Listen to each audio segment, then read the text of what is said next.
Madame, Monsieur, chers amis, comme tous les Français, vous êtes attachés à la liberté et tout particulièrement à la liberté d'expression.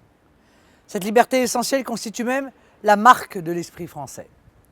Pourtant, de plus en plus, sous l'influence d'Emmanuel Macron, qui aspire décidément à tout contrôler, se met en place dans notre pays une restriction progressive de la liberté d'expression. Il y a quelques mois, c'était la loi sur les prétendues fake news qui a vu le gouvernement instaurer des procédures expéditives contre les candidats aux élections qui se référeraient à des informations réputées inexactes, mais une information que le système déclare inexacte, c'est souvent une vérité qui éclatera demain. Vous voyez l'affaire Cahuzac et tant d'autres. Cette restriction de l'expression des citoyens, c'est aussi la suppression dans certaines procédures d'urbanisme des enquêtes publiques qui permettaient jusqu'ici aux riverains de faire valoir leur point de vue.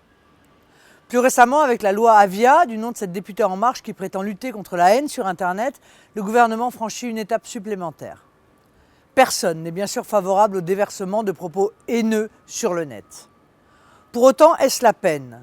Parce que des abus sont possibles de mettre en résidence numérique surveillée tous les internautes et d'établir une censure généralisée.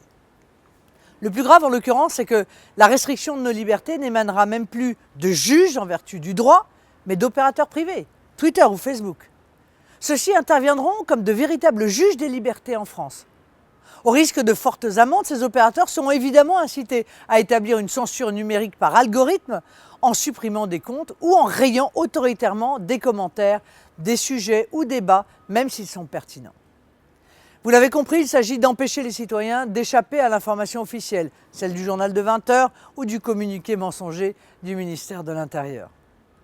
La liberté, ça consiste à pouvoir parler de ce qu'on veut et de dire même des vérités qui peuvent déranger les gens en place. L'immigration, les vrais chiffres, son coût, ses conséquences sociales ou sécuritaires, la critique des extrémismes religieux, les méfaits du communautarisme, la situation dans certains quartiers, le nom des délinquants. Mais personne n'est dupe. Ce dispositif liberticide vise aussi à empêcher que ne sortent les révélations sur le système, sur ses pratiques, ses abus, ses petits arrangements comme dans l'affaire Benalla. Les Gilets jaunes ont pu mesurer la puissance des mensonges d'État dont ils ont été les victimes. Internet, qui était un espace de liberté, commence à voir poindre la police de la pensée. Si nous n'y prenons garde, elle finira, comme en Chine ou en Iran, par restreindre les capacités des citoyens de s'exprimer. Elle finira par étouffer les voix libres et indépendantes, si nécessaires à la démocratie et au progrès des idées.